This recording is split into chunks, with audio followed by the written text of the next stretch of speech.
So Cory was 17 and a half, and he came home with some papers for Dad to sign because he wanted to join. And I'm sitting there at supper saying, man, I said, Cory, you still have 6 months. Let's wait. Maybe college still has a chance here or something. And he got mad at me, and it's a father-son thing. A couple days go by, we go about life, and 18th birthday. 5:30 in the morning, a knock at the door. Recruiter. Loophole. Recruiter standing there. He goes, I'm here to pick up Cory. I says, oh, jeez. And here comes Cory walking down the steps from the upper bedrooms. He goes, Dad, I can sign for myself now. I said, you know what? Absolutely you can. You hug him. And I said, go do your thing. And I said, if you need help, call. That's the lesson of the extraordinary young man I told you about when I spoke to you 3 years ago.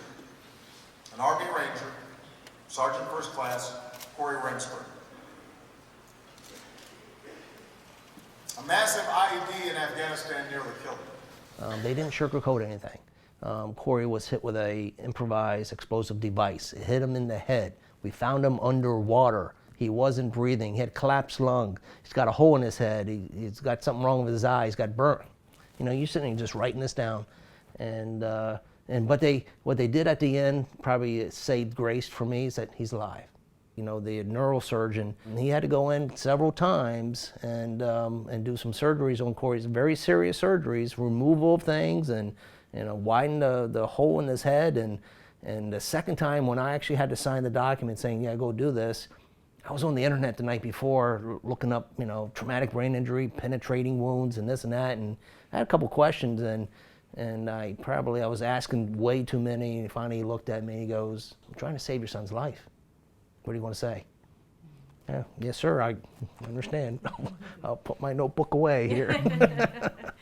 Every day we would celebrate just the smallest thing that he would do. He moved a finger, or he opened the eye for the first time. That was big. And then you wait another 2 months. And it's just like he couldn't talk for 9 months. He could mouth it, but no audible. Just couldn't get nothing audible. And so he did a lot of sign language, and I know you'll cut this out, but if it's okay, but life was good. Not too well, get out of my face. So you know what, we understood it. Yeah. That was pretty simple. Yeah. And that's how simple that was our basic thing, and it worked. My recovery has not been easy, he says.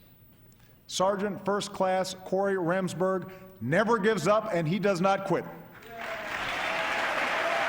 Cory. Who first invited you to State of the Union? When did you get the... So, my receptionist speak on that. So we've been in touch with the White House for several years, and when first time, you get that phone call, and he goes, don't hang up because why would you get a call from the White House? And I said, yeah, I'm listening, and he goes, well, you know what, Cory, Cory had met President Obama, and that he wanted to use Cory's story during his speech with the Disabled American Veterans Convention. From that point on, they always kept in touch, and then the call, and said, hey, are you guys available to come back for the State of the Union? And and I talked to Cory, and Cory's a little jokester, and he goes, well, let me check my calendar. So, we go through the motion of that, and then it's open. Was it clear? Yeah, it was clear. We didn't know what seats we had until 5 minutes before Michelle Obama came in. Oh, wow. Had no idea. So we're standing at the top of the balcony, and we literally are given 2 tickets and had seat numbers. And she goes, you guys are in the front row, but there's like 8 people in the front row. So she goes, look for your name on tape on the chair. And we're scooting across. I'm looking, okay.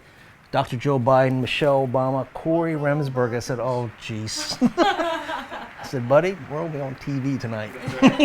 My fellow and that's Americans, how it was. Men and women like Cory remind us that America has never come easy. That was quite the moment for that recognition for soldiers, wounded warriors. It was the over picture of the wounded warrior. I just happened to be the face. so it's not better looking. You know, you're in Chicago. I understand there's a story to be told with a certain Chicago bear.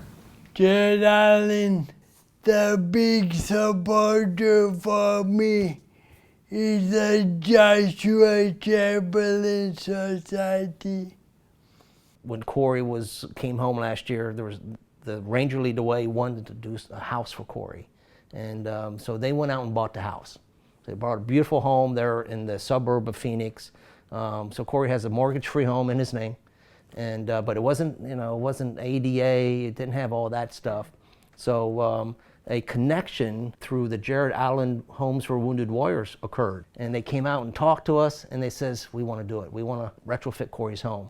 So not only have we met Jared several times, coming over to the house, and we got this table, and we're sitting around this table, and with about 2 hours going through every inch, what's being done, what does Cory need, and at the very end, you know, everybody's kind of a little tired, and they looked at Cory and said, Cory, is there anything else? And without hesitation, Cory looked at him and said, tiki bar. I want a tiki bar. So they're going to put a tiki bar in the backyard beside this 30-foot pool with a jacuzzi. And That's my priorities. That's your priorities. Going forward now, you know, what is your role? What are you hoping? You were talking about a message from your family. To hopefully make the first step for others with the TBI easier.